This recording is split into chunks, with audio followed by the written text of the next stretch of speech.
Bom, vamos prosseguir então aqui com os nossos estudos teosóficos.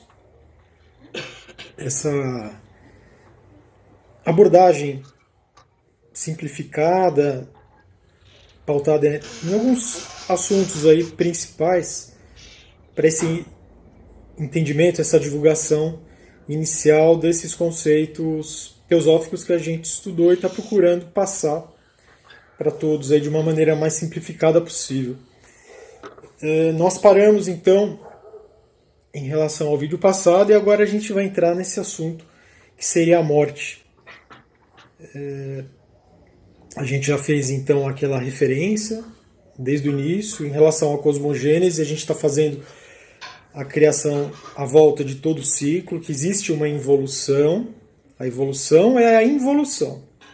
Sai da mônada, passa por todos aqueles reinos, a gente tem um substrato, que é a primeira emanação, que ela está no terceiro logos que se pauta pela questão do substrato. Substrato a gente sempre chama como os planos, como uma escala de cinzas, que a gente procurou fixar em novos planos, há 2 planos logóicos, e os outros 7, os quais permeiam os corpos que a gente possui.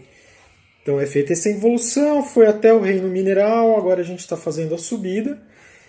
E nessa proposição final, nós vamos passar alguns conceitos para conseguir fechar, acredito que essa parte, um overview básico desses pontos teosóficos e trazer também alguns excertos de livros. Quando nós trouxemos excertos de livros, é realmente para não perder a característica que o livro traz para a gente, né? Então, a gente procura dar uma dinâmica aqui para essas apresentações, de modo a não realmente trazer cópias dos livros, ou mesmo a gente reformula, faz os desenhos dos livros e traz para cá, para trazer uma dinâmica que seja agradável nesse entendimento. Mas essa parte final, que nós já estamos aqui no epílogo desse nosso estudo, ele vai fugir um pouco então dessa fisiologia, que até então foi o que a gente estudou basicamente, né, como as coisas elas funcionam, e a gente procurar trazer esses excertos dos livros que eles retratam esse cunho moral. Cunho moral esse que acredito que vem aí a contribuir para a vida de cada um de nós, para o nosso autoenriquecimento. Então, um breve resumo aí do que a gente vai ver agora. Então vamos ver o que é a morte no conceito teosófico. Nós temos aí aqueles planos, os planos que a gente já conhece. Adi Anupadaka tem um cinza clarinho ali, não sei se está dando para enxergar, de um triângulo que seria a mônada, ligado àquele raio de cima, que seria para o não manifestado. Nós temos o Jivatma, que é aquele triângulo superior, composto aí pelos planos átmico, búdico e o mental superior, e o triângulo inferior, pelo mental inferior, astral, e aquele que está na parte tridimensional aqui. Tridimensional, que é do físico e etérico. Cada uma dessas bolinhas, recapitulando, são aqueles átomos permanentes. Lembrando que cada uma desses níveis é composto por 7 subníveis. Esses 7 subníveis, por sua vez, possuem 7 outras subdivisões, até a gente chegar em 7 elevado à quarta potência, que daria, se eu não me engano, 2401, que seria o total de níveis, os quais a gente poderia permear a nossa passagem. O que a gente caracterizaria como a nossa evolução em nossa vida. Então, essas bolinhas vermelhas, elas são aqueles átomos permanentes. Então, nós temos um átomo permanente no mental superior, lembrando que esta bolinha no mental inferior, ela não é um átomo permanente. Nós sabemos que em cada plano desses, no mental, nós temos 7 subníveis.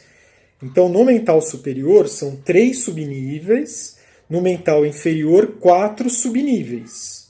Então, esta primeira bolinha do mental inferior é o 4º subnível, portanto, molecular, não atômico.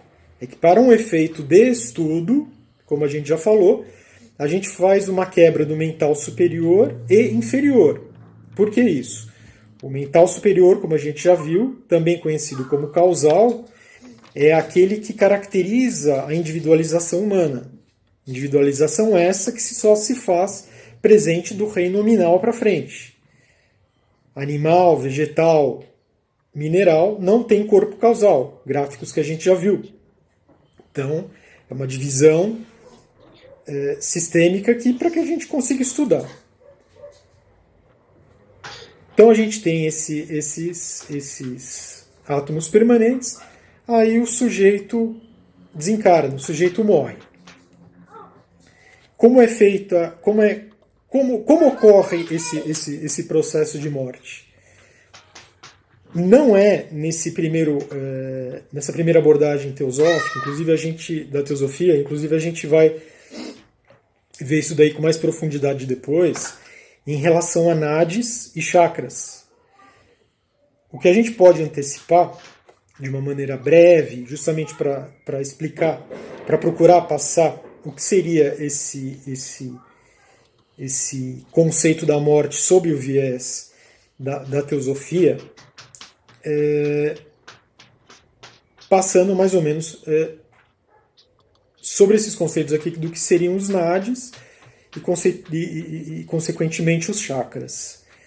Os nadis, inclusive a gente colocou aqui nessas 3 cores, eles sendo paralelos, na verdade eles não são paralelos. Se a gente fosse conceber uma estrutura tridimensional, a gente tem esse nadi principal, que é o Sushuma, e o Idipingala, que eles fazem uma espiral em torno dele. O que são nadis? Nadis é como se fossem tubulações, nadis é como se fossem as nossas, no corpo humano, artérias e veias. Nadis é por onde flui a energia. E esse fluir da energia, a gente pode considerar sobre esses nadis os chakras. Nós sabemos que há em torno de mais de 80 mil chakras, mas do mesmo modo que os planos, que a gente sintetizou nisso que a gente chama aqui com essa escala de cinza em 9 planos, e na verdade são muito mais, inclusive por essa subdivisão que a gente acabou de falar, do 7 elevado à quarta, já dariam 2.401 planos, só que para efeitos de estudo isso daí ficaria um pouco complexo. Então a gente vai retratar tanto os nadis quanto os chakras de uma maneira mais simplificada. Do mesmo modo que os nadis também estão na casa do milhar, os chakras que estariam na casa do milhar, a gente vai sintetizar em 7 chakras. Esses 7 chakras, justamente, eles seriam formas cônicas, formas de pétalas, que eles rotacionam de acordo com a expiração e inspiração. E nós temos basicamente 7 pontos. E nesses 7 pontos principais, sobre esse Nadi Sushuma, é que há a atuação desses chakras. Então, de acordo com características mais densas ou menos densas, é que esses chakras há a movimentação deles sobre esses nadis. Mas o objetivo nesse momento realmente não é falar sobre chakras, nem tão sobre nadis. A gente só está realmente, digamos, postulando aqui a respeito desses nadis para poder falar como é que de uma maneira breve, como é que acontece esse fluir aqui do mecanismo da morte, né? Então, nós temos esses pontinhos lá que são os átomos permanentes. Os átomos permanentes, nesse momento, eles ficam sempre sobre o Sushumna.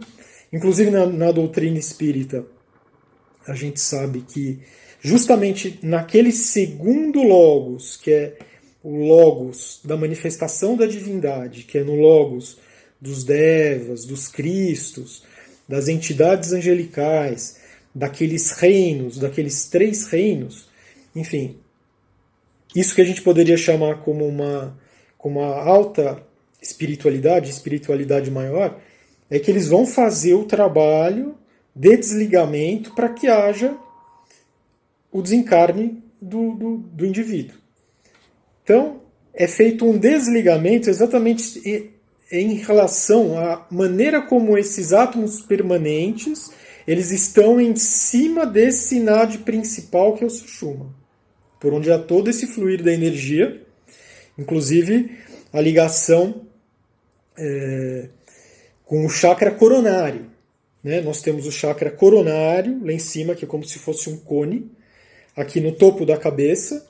Aí nós temos o chakra frontal, o chakra laríngeo, o coronário, o chakra umbilical, né? Depois o chakra esplênico e o chakra básico. E é feita uma atribuição de cores, desde o vermelho, laranja, amarelo, verde, azul, que seria o índigo, violeta e o branco, justamente criando um paralelo aí, né? A frequência emanada por essas cores, a gente sabe que o vermelho, infravermelho, são cores de frequência mais baixa, o azul, violeta, roxo, por aí, são de frequência mais alta. Justamente os de baixa frequência estão mais aterrados, estão nessa região genital, né, do ser humano, e os mais etéreos estão na região da cabeça, nessa região aqui do crânio. Então, é feito o desligamento. Quando for feito o desligamento, aqueles átomos permanentes que a gente estava vendo, que eles existiam, na verdade são 4 átomos permanentes. É que essa fisiologia aqui lá não é nem tão importante assim, né? Mas é só para a gente passar. Nós temos aqui, a rigor, seriam 4 átomos permanentes e 1 atômico, porque ele estava no plano inferior. Então, o que seria importante a gente imaginar em relação a isso, o que é?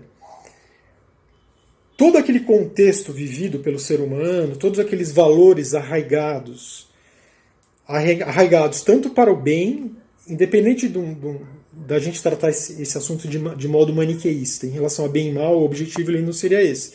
Mas em relação aos vícios e virtudes apregoados na vida de uma pessoa. Existem determinadas características que elas repousam basicamente em determinados planos, em determinados corpos. Então, como a gente já viu e depois vai ver em um outro momento, em um outro vídeo, com uma riqueza de detalhes bem maior, o que é o corpo astral, quais são as características do corpo astral, do próprio mental. Quando a gente fala mental, está se referindo ao mental inferior. Por quê? Porque o mental superior é o causal. Então, cada um desses corpos, eles possuem características muito peculiares. Quanto mais baixo está o corpo, que seria o corpo físico, mais densa é a matéria. Em relação aos pensamentos, em relação às emoções, isso daí funciona da mesma maneira. Então, por exemplo, se a gente estiver falando em relação a vícios, né, os vícios morais que a gente possui, digamos que a gente tenha, só estou recapitulando, a gente já falou isso inclusive antes lá, vícios primitivos e vícios mais elaborados. Vícios primitivos como sendo prazer, desejo, paixão. A gente já sabe que isso daí está onde? Está no corpo astral.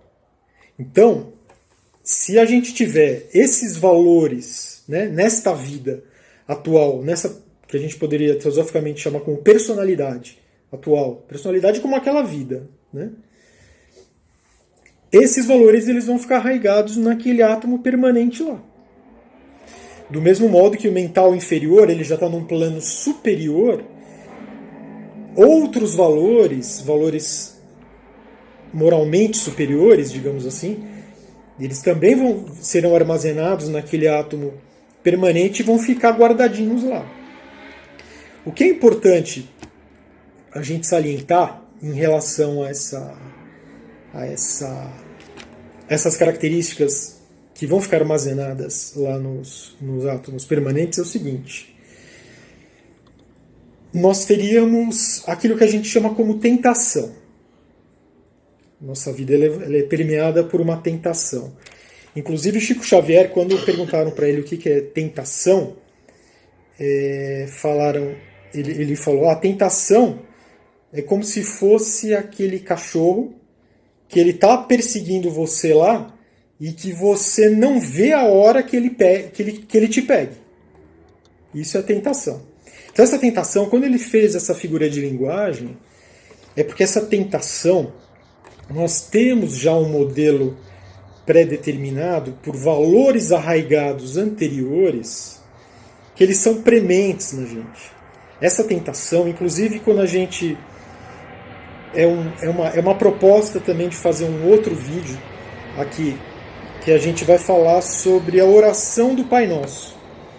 Nós temos a palavra tentação no Pai Nosso, nós temos assim na terra como no céu, que justamente vem do conceito lá de Gênesis para passar isso daí como um contexto como sendo tudo.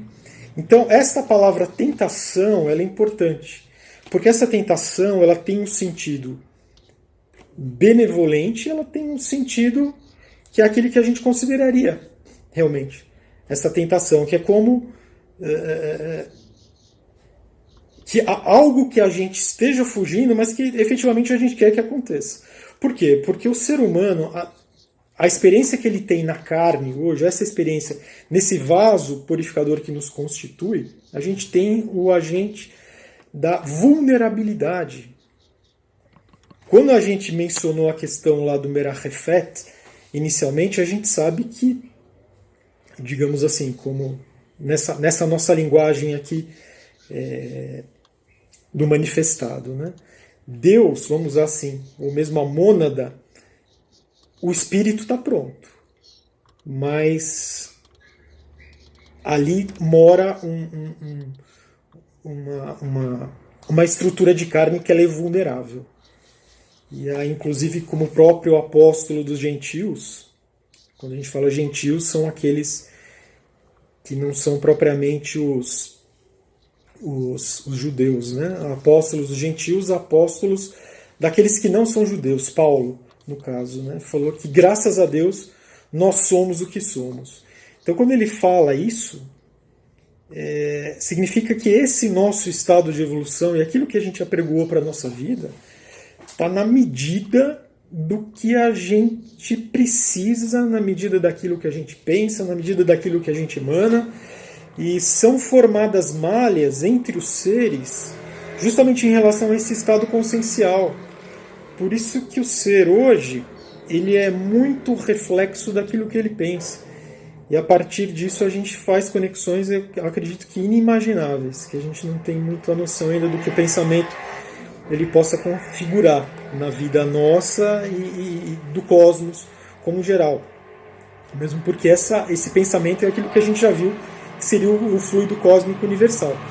Então, quando a gente vê essas bolinhas aqui no desenho, que são esses átomos permanentes, a gente se refere a determinadas pessoas, fala, aquela pessoa tem um talento para tal coisa, nossa, como é que aquela criancinha de 4, 5 anos, como você tem um Mozart com aquele talento, que às vezes tem uma mão que nem comporta o teclado e ele já com 4, 5 anos compõe óperas e, enfim, peças, né, fenomenais. A gente emprega isso daí com a palavra talento. O que aqui na teosofia a gente poderia considerar como aptidões adquiridas. Então é uma série de personalidades, é uma série de valores os quais impregnaram esses átomos permanentes e que eles estão servindo para a nossa vida.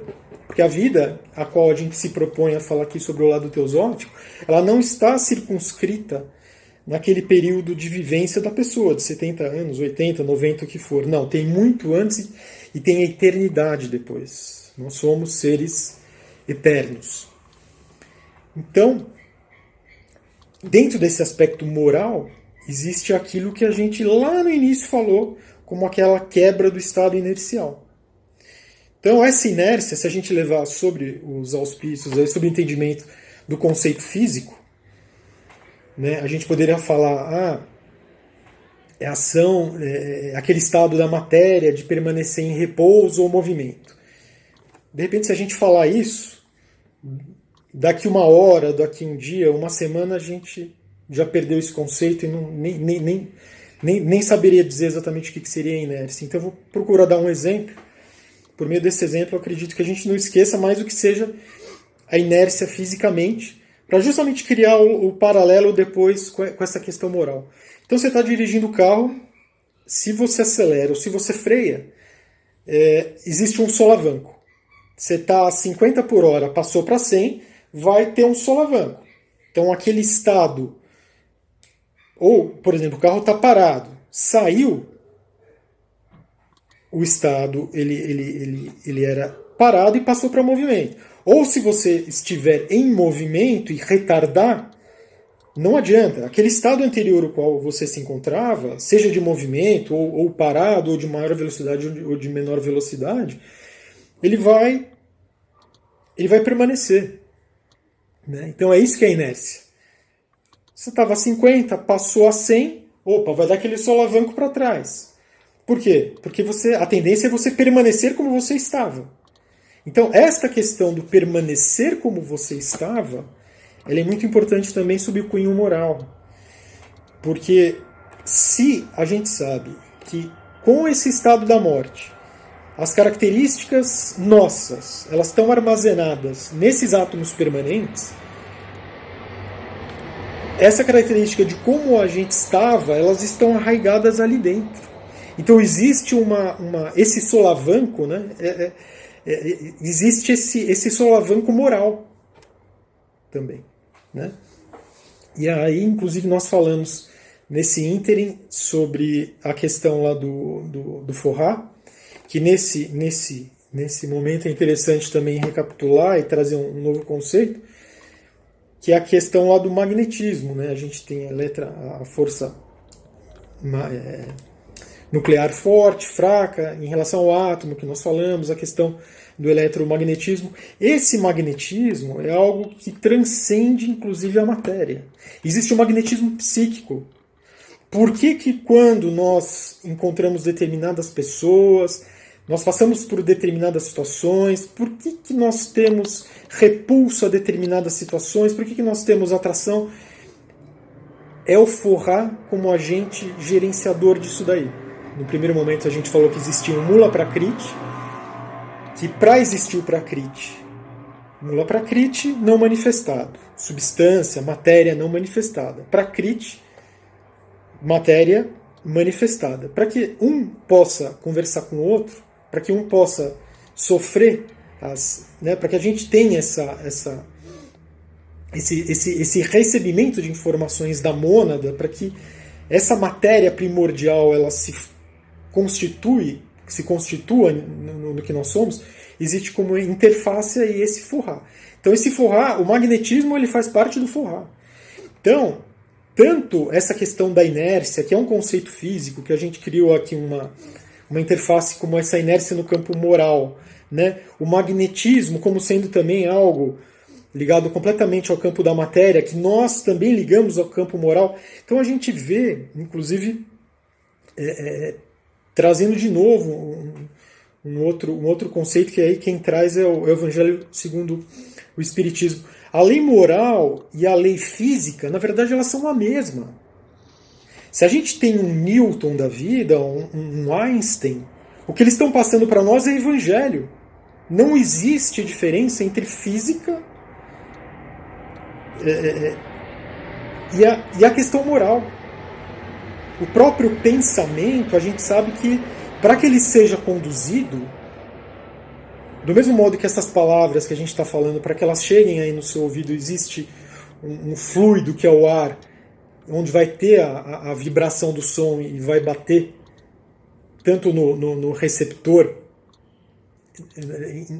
no caso aí em ambas as partes, nesse campo mais sutil ele funciona da mesma maneira, né?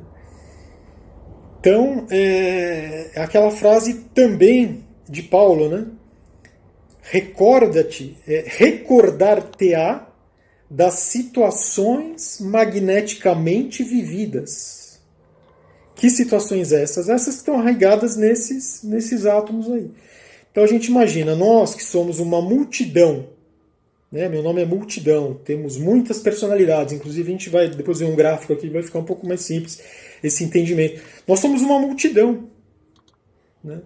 Então essa multidão, hoje eu vou poder ter uma influência maior ou tudo aquilo que eu já fui antes? Só esse período agora de 50 anos ou aqueles milhares ou milhões lá atrás? Então é uma resposta que a gente já sabe, né? Desse modo, com essa explanação, inclusive um pouco extensa, foi para procurar passar que todos esses valores arraigados durante uma vida, eles ficam nesse contexto, nesse livro acástico, nesse conjunto aqui dos átomos permanentes.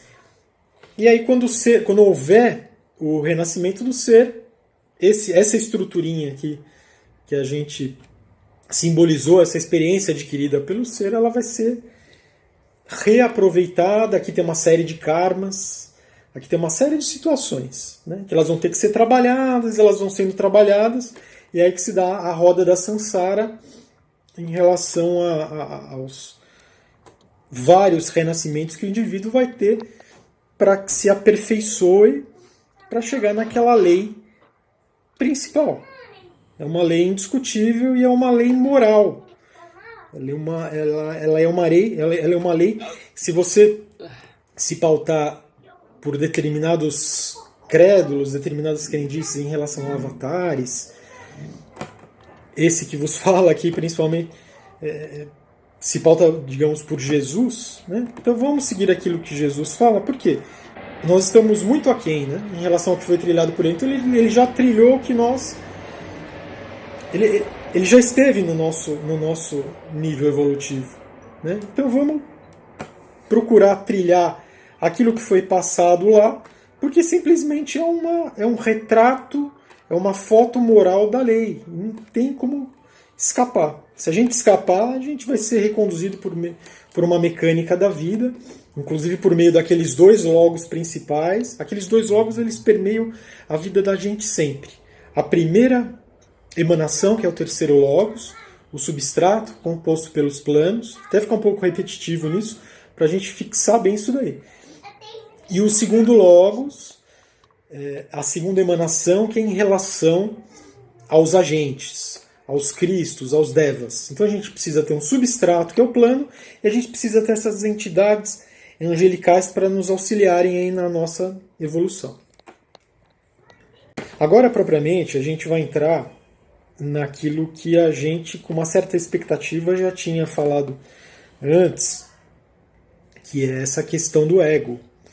Ego sempre com letra maiúscula, não letra minúscula. Então aquele conceito psicanalítico do ego, a pessoa tem um ego forte, ego fraco, é assim, assado, isso daqui não tem a ver aqui com o que a gente quer passar. Esse ego, como nós falamos anteriormente lá, ele se refere ao Jivatma. Esse Jivatma, considerando aí como um pensador imortal. Por que o pensador imortal? Trazer um fragmento. Aquele lampejo que vem para a mente com luz deslumbradora e ilumina o mundo. A gente estava conversando a respeito lá da mônada, aquelas fagulhas, a gente estava falando a respeito daqueles corpos e planos astrais mais elevados, que são o átmico, o búdico e o mental superior, que a gente chama como causal. Então, esses lampejos, isso que a gente sempre se refere como essa chuva de bênçãos, as quais a gente recebe, que elas são sempre filtradas por aquela questão do ponto Laia, que inclusive a gente já viu, que às vezes pode ser que a gente cruze esse ponto Laia, só que esse ponto Laia, ele só vai ser cruzado quando nós tivermos atos de extrema virtude, atos benevolentes, porque valores densos, valores com pouca virtude, a gente sabe que o ponto lá ele não é cruzado. Então esses lampejos é daquele triângulo superior, né? Dessa mente que vem com uma luz deslumbradora e que vai iluminar o mundo.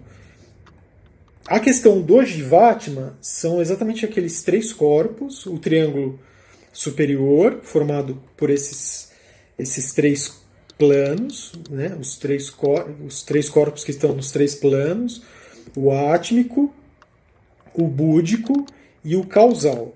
Esse triângulo é isso que a gente poderia se referir como ego, com letra maiúscula, que a gente vai representar também por um triângulo. Do mesmo modo que a mônada, a gente vai representar o ego com letra maiúscula também por um triângulo. Então a gente é como se tivesse aqui a mente humana, nós temos aqui uma escala, essa faixinha horizontal, que ela vai de uma cor mais clara para o mais escura, só para passar aquele conceito da escala de cinza, que a gente sempre fala aqui, do mais etéreo para o mais denso. Então nós sabemos aqui que tem um filamento, tem uma raiz, até então o que nós temos aqui é a mônada, representada por um triângulo. Nós já sabemos que as características principais da mônada: vontade, atividade, sabedoria, que é esse triângulo. Essa figura aqui do cérebro é simplesmente para retratar o estado sináptico em relação àquilo que nós aqui nesse vaso purificador vamos receber disso que viria do mais alto. Então, nós temos lá a mônada, sempre naquele plano logóico, que é o Anupadaka. Nós temos o triângulo superior, que é isso que a gente está falando, que é formado pelo Jivatma, desses três corpos, átmico, búdico e mental superior. O átmico é em relação àquela vontade que nós já vimos, que é uma vontade com V maiúsculo, que foi nos primórdios aquilo que nós nos referimos como aquele estado de diferenciação, que foi o pontinho, o pai. Então, este pai, com essa vontade com V maiúsculo, é aquilo que está nos servindo como orientação, como atração para esse retorno agora de subida que nós estamos auferindo nesse determinado momento. Para que isso aconteça, existe agora aquela reta vertical, aquela reta horizontal em cima do pontinho, que nós chamamos como a sabedoria, que já no caso é o filho. Filho esse representado pelo segundo logos, que é exatamente esses devas, os cristos, ou seja, como esses entes angelicais, eles vão surtir efeito na nossa vida, nos fazendo justamente ter esse estado devocional ou mesmo intuitivo. Essa intuição como sendo algo além dos 5 sentidos.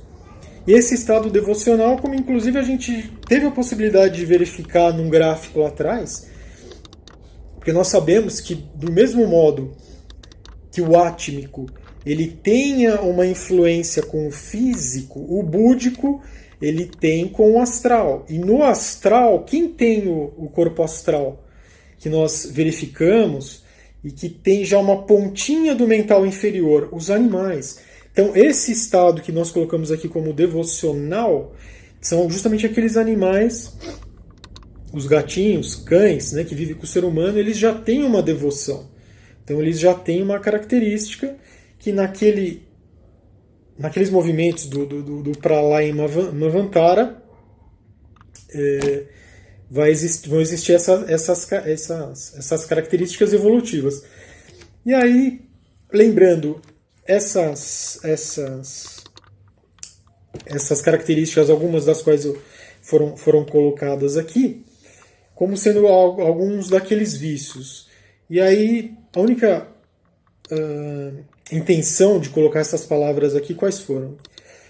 Da gente poder fazer uma escalada e fazer uma diferenciação de que há vícios em nós mais primitivos e vícios mais elaborados. Vícios primitivos, essa questão das paixões, prazer, sexualidade, sensualidade.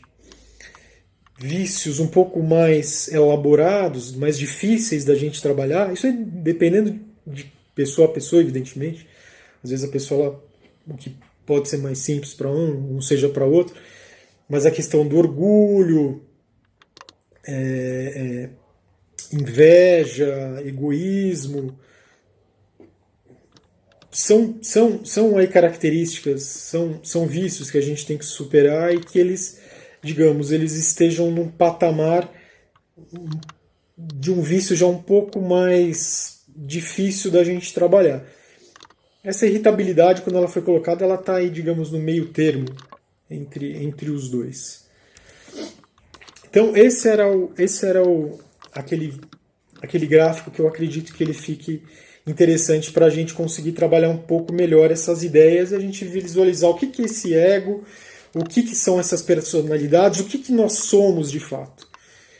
Então, como a gente já falou reiteradamente, a gente tem lá a mônada, que ela é caracterizada por aquele triângulo. Agora nós já temos esse conceito do ego, que nós já sabemos do que ele se trata. O ego, ou em sânscrito, como ele pode ser chamado, é o Jivatma. Ele é caracterizado pelos corpos átmico, búdico e o causal, que é esse triângulo superior. Então você imagina o ego como sendo uma estrutura, justamente nesses planos lá em cima, ou seja, esses planos lá em cima, eles já cruzaram aquilo que a gente viu direitinho, que era o ponto lá. Então você imagina que existe uma mônada que está num patamar lá em cima, está passando, digamos assim, instruções para esse ego que está muito além da gente, porque ele está acima do Laia.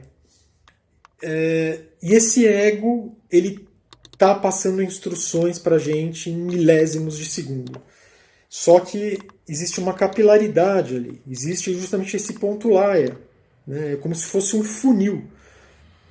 Só cruza esse funil a alta benevolência, a alta virtude. E como a gente está muito aquém disso, a gente está nesse plano terreno, nesse plano denso. Então esse ego é uma chuva de bem. Então a gente pode já imaginar, se o ego já é essa virtude muito grande, quiçá a própria mônada, que manda as instruções para o ego. Então esse Antakarana, o que seria? Ele seria esses fiozinhos que vão fazer justamente a ligação do ego com as personalidades. O que são as personalidades? Cada um desses fiozinhos do Antakarana aqui é como se fosse uma vida, como se fosse uma encarnação nossa. Então, como a gente acabou de estudar agora há pouco, no momento anterior a gente verificou que era a morte, nós verificamos que lá existem aqueles arquivos akáshicos, que é a ficha corrida do ser humano, onde ficam intrínsecos lá aqueles átomos permanentes, que eles guardam as características das pessoas, sejam ruins ou boas, que vão servir justamente para uma personalidade anterior. Então, no momento que a gente vê que esse triângulozinho, a evolução, tá vendo? Ele era um triângulozinho pequeno. Depois ele é um triângulozinho que ele vai aumentando o tamanho. Por quê? Porque com o passar do tempo esse aprendizado aumenta. Com esse aprendizado aumentando, a influência daquilo que nós recebemos do ego aumenta. Então esta influência do ego, o ego está sempre disparando aquelas virtudes que estão nesse patamar maior. Átmico, búdico e causal. O ego está sempre apregoando essas coisas para a gente. Está sempre passando aquelas fagulhas que vêm lá da mônada. Mônada essa que a gente sabe que são várias mônadas, que elas são, na verdade, um retrato do Logos. Logos esse, que é aquele primeiro Logos, o primeiro que existiu, com a vontade maiúscula, caracterizada por aquele pontinho, que foi a primeira diferenciação dentro da circunferência, que é o retorno ao Pai. Ou seja, aquela benevolência maior, aquele ato de quebra daquela inércia inicial, a qual era formada por uma unidade, e depois houve a bipolaridade. A gente está... O nosso objetivo agora da evolução, a gente já está realmente alçando um voo de retorno à mônada. Primeiro a gente verificou que a evolução era uma involução, a gente bateu lá no mineral e agora a gente está subindo. Essa subida, inclusive, quando a gente fala de primeiro Logos, fazendo uma recapitulação do que também nós já vimos, a gente tem essa vontade com V maiúscula, que vem do Pai, que está vindo lá de cima, que está nos puxando. É sempre a mônada passando as influências, é sempre o ego, inclusive no nível mais baixo, porque até então nós já vimos que tem aqueles planos lá, o logóico, né? O ego, aqueles corpos astrais que o ser humano possui, eles estão interpenetrados. E eles estão interpenetrados em planos dos quais o ego faz parte. Né? Nós temos o corpo átmico, e que o nosso conhecimento do corpo átmico é ínfimo, se é que a gente tem algum conhecimento. Mas lá no campo logóico nós não temos. Tamanha a benevolência, tamanho o estado do não manifestado, como a gente viu lá no início na cosmogonia. Então essas personalidades, é exatamente aquelas 5 bolinhas que a gente viu lá dentro do círculo, os átomos permanentes, que eles vão sendo aperfeiçoados. Então cada vida nossa é uma personalidade, ela tem um antakarana, né? Antakarana é esse como sendo então o fiozinho que liga a personalidade ao ego. Como disse o nosso professor de teosofia, ele sempre mencionou que é como se fossem marionetes, para que a gente conseguisse entender. Então são aqueles fiozinhos dos marionetes. Essas personalidades a gente não perde. Lembrando também que essa característica de personalidade, do mesmo modo que o ego, ela não tem nada a ver com aquele conceito, com esses conceitos das emoções humanas, do comportamento humano. Não, são as personalidades, a gente vai considerar como vidas, como reencarnações, como renascimentos que o ser tem para sua evolução. Então cada um deles tem o seu fiozinho, né? O ego é sempre o mesmo, então nós temos um renascimento, aí nós vamos reencarnar, é um novo triângulozinho lá embaixo, o ego é o mesmo. As instruções que ele vai passar são... Bom, quem sou eu para dizer quais as instruções? Mas o que de fato a gente só gostaria de passar é que o Jivatma, esse triângulo lá de cima, está sempre nos bombardeando com essas informações de benevolência. E nos cabe aqui aprender a lição na matéria, e essa lição, ela é aquela lição para que a gente consiga perder o apego, para que a gente, num primeiro momento, a gente consiga perder esses vícios mais primitivos. Por isso que o estudo mais arraigado dos corpos, às vezes a gente fala, tá, mas por que eu vou ter que estudar um corpo astral? Né? Por que eu vou estudar o corpo astral? Por que eu vou estudar o corpo mental? Porque mais do que os aspectos fisiológicos, sutis, que aquele corpo trata, nós temos livros, né, que vão tratar só daquele corpo, e eles vão dar uma série de características comportamentais e morais para que a gente consiga lidar melhor com aspectos psíquicos nossos. Por exemplo, se a gente estiver falando em relação a corpo astral, aspectos ligados à sensualidade, aspectos ligados à paixão, à sexualidade, como a gente deve enxergar a vida. Porque hoje, quando a gente é submerso aqui no planeta e tem essas características do sistema em relação a valores que nos são impostos, a gente perde aquela essência principal. A essência é essa que os gregos lá atrás já colocavam como algo pujante, algo com relação ao viver, esse estado imanente. A gente vai viver a nossa essência, né? Que aí, com o passar dos milênios, a gente começou a perder. Então, por meio desse gráfico aqui, eu acho que a gente consegue ter um entendimento bacana de que essas personalidades somos nós, são as vidas que nós temos, tem que ter um fio ligado a um ego esse com letra maiúscula, que são aquelas informações de benevolência daqueles 3 planos, daqueles 3 corpos que nós possuímos e que a gente está sempre recebendo, e que existe uma força maior chamada mônada, que é aquela que nos atrai. E esse é o nosso caminho de volta. Então,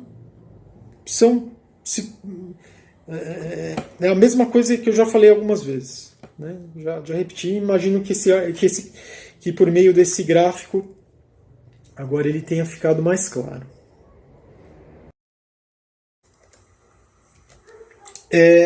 Uma coisa só importante aqui que às vezes a gente faz confusão e que é interessante classificar. Nós, em vídeo anterior, a gente falou sobre o Sutratma. Às vezes a gente faz confusão entre o que é o Sutratma e o que é o Antakarana. Por quê? O Sutratma, na verdade, ele une o ego. O Sutratma ele une o triângulo superior com o triângulo inferior. Aí nós temos o Sutratma. O Antakarana já é um pouquinho diferente. Ele também faz essa união lá do triângulo superior.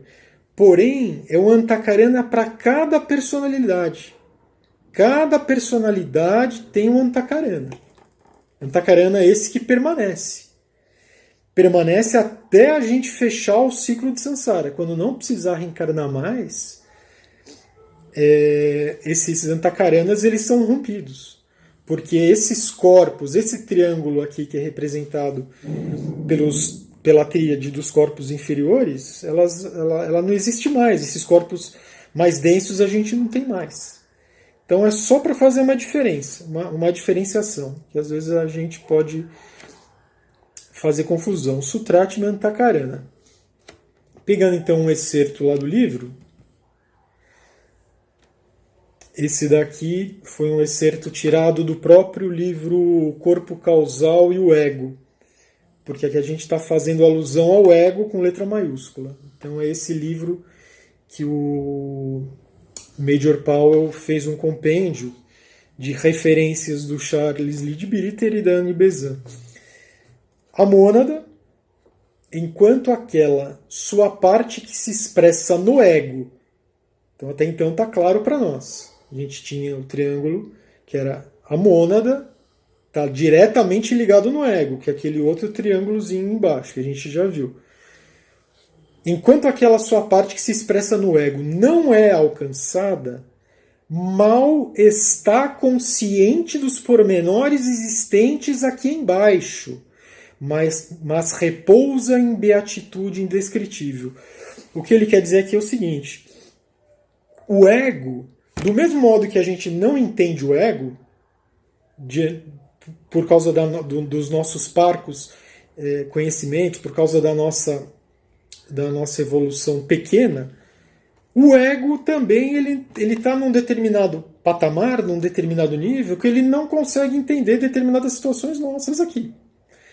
Então, sendo assim bem radical em relação ao limite, às vezes o ego, em relação a determinado indivíduo, ele vê que aquela pessoa ela está tão perdida, ela está tão aquém em relação àquele nível evolutivo que ela foi colocada, que ela larga a mão daquele ser. A pessoa ela fica sem o ego. Seria aquilo que a gente poderia chamar como encarnação perdida. Quem somos nós para dizer, né? Porque a gente sabe que sempre existe aquela figura do segundo logos, que são os devas, são aquelas entidades angelicais que elas estão ali presentes, inclusive para aliviar os nossos fardos aqui. Essas entidades elas podem estar ali atuantes para ajudar o ser, mas o ego, né? O negócio da Antakarana que a gente viu, ele rompeu o fiozinho. O ego, ou seja, a pessoa, o ser, ele está tão aquém em relação àquela benevolência, em relação àquele estado etéreo que está querendo ser passado para o indivíduo, que o ego ele não passa mais as informações pelo antakarana. Né? É isso que está querendo dizer mais ou menos aqui. Mas ele continua repousando o ego, né, em beatitude indescritível, porque a gente sabe que está acima do ponto Laya. Então, do mesmo modo que a gente só vai cruzar o ponto Laya quando tiver essa beatitude indescritível, o ego ele repousa nesta beatitude indescritível, não compreende o nosso estado muito aquém que estamos dessa beatitude, e é por isso que, inclusive, menciona-se muito que os anjos, como eles já não têm mais o corpo astral, essa questão das emoções, inclusive questões que a gente falou lá do Kama Manas, eles não têm nem o Kama e eles também, já o próprio Manas também já não tem mais. Eles repousam nessa beatitude indescritível. Eles cruzaram o ponto Laya e eles são formados pela tríade superior, eles são formados pelo Jivatma. Então, como eles repousam nessa beatitude indescritível, para eles é até difícil entender essa parca condição dos seres humanos que somos nós e aquilo que a gente faz. Então, esse negócio da personalidade ou encarnação, a gente já retratou direitinho aqui. Então, essas personalidades, se a gente falar em personalidade, falou aqui para a teosofia, em personalidade é a mesma coisa que falar em encarnação. E aí tem o trechinho lá que a gente já, o gráfico que a gente já viu. Cada encarnação foi comparada a um dia escolar. Então, esse constante aprendizado, essa constante chuva de bênçãos, existe um negócio que se chama ponto Laya, que é um capilarzinho, é aquele caminho estreito, o qual Jesus menciona, se é difícil passar. Nós já vimos, inclusive, gráficos dos vários planos, e para a gente passar de um plano para outro, que esse capilar ele fica cada vez mais estreito. Por quê? Porque ele fica cada vez mais sutil, menos denso. Então a gente precisa tirar as botas de chumbo, a gente precisa aliviar esse peso, aumentar o nosso grau de virtude, para poder passar de ano, aí no caso. Cada encarnação foi comparada a um dia escolar, folhas que nascem numa árvore, trazendo de novo aqueles conceitos do Jiddu Krishnamurti que contribuem com essa nossa evolução. Vamos procurar mudar o nosso olhar em relação às coisas? Em relação a essas coisas que apregoam o nosso autoconhecimento. Quando a gente olha toda a natureza, nós já vimos que a lei natural, a lei física e a lei moral, elas são a mesma coisa. Vamos procurar mudar o olhar com relação a nós mesmos, com relação aos outros, com relação aos animais, com relação às folhas de uma árvore, com relação do vento batendo, para que a gente veja as modulações de verde, o brilho que o sol emana em relação aos entes da Terra, o brilho das estrelas. Vamos procurar mudar o nosso olhar, né, para que a gente possa se mudar, para que a gente possa se autodesenvolver. Então, para que a gente possa fazer o fechamento então, em relação a essa questão do ego com letra maiúscula, trazendo mais um excerto, pequeno fragmento do arco e essa posição relativa. Se a gente olha um tracinho desse, a gente fala, o que pode ser esse tracinho? Esse tracinho ele pode fazer parte de uma coisa muito maior, né? E essa coisa muito maior, não necessariamente, porque aqui a gente tem um segmento de reta, que agora que eu trouxe aquela outra figurinha, a gente viu que era curvo, mas eventualmente, batendo o olho, falar, um palitinho ali, um trechinho. Então, aquelas personalidades, na verdade, elas nada mais do que elas compõem aquele caminho inicial que a gente tratou lá na cosmogonia, que foi essa representação aqui da circunferência. E por que a representação da circunferência e não uma reta qualquer? Porque existe um estado cíclico. ela não é uma reta que vai, para, não, é um estado cíclico. Existe o reaprendizado é aquele ciclo. Então, do mesmo modo que esse ciclo no nosso reino nominal, os outros reinos eles permeiam a mesma ideia. E só fechar então com essa ideia de que essas personalidades elas ficariam muito simples para o nosso entendimento, se a gente circunscrevesse isso que a gente chama como vida, como sendo esse período aqui, de 10, 30, 50, 80 anos vividos. A vida, quando a gente faz o estudo teosófico, ou mesmo, não, de acordo com as crenças das pessoas, ela vai muito além disso. Então, quando nós nos propusemos a passar esse overview desses tópicos da teosofia, entre os quais essa questão do ego, que justamente são esses valores que nos estão sendo alçados, o que significa? Que essas personalidades elas estão muito além do que esse trechinho restrito aqui, disso que nós chamamos como vida. Então nós temos um ciclo muito maior que vem antes e que venha depois.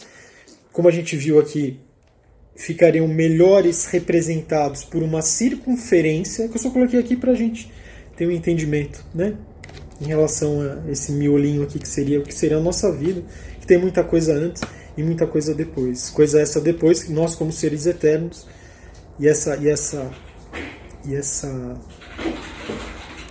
esse nosso conceito em relação ao tempo, porque o tempo ele é relativo e o tempo ele é uma criação do homem. E se a gente entrar no aspecto tempo, o nosso entendimento das coisas fica um pouco difícil. Mas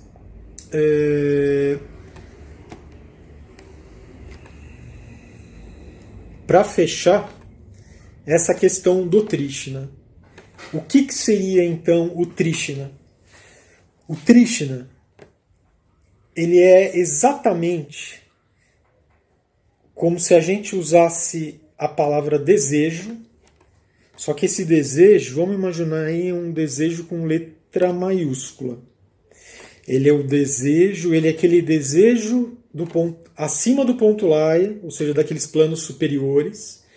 É um desejo que o ego tem em relação aos seres, em relação aos quais que o ego ele se liga por meio lá dos vários sutratmas, como a gente viu. É a sede que o ego tem, exatamente por essa roda de samsara, por esse movimento, por esse dinamismo, essa sede, esse desejo que o ego tem por esse renascimento do ser esse que somos nós, para que ele tenha a autonomia necessária, para que ele já alcance o entendimento necessário para alcançar a sua evolução. Então, ego é aquele professor, Trishna exatamente é aquelas, no caso é um aspecto moral do ego, né, o Trishna. É aquela vontade com V maiúsculo, é aquele desejo que ele tem que os discípulos dele, ou seja, aqueles seres os quais estão ligados por meio dos sutratmas, né, que eles tenham aquele aprendizado, que o aprendizado chegue neles.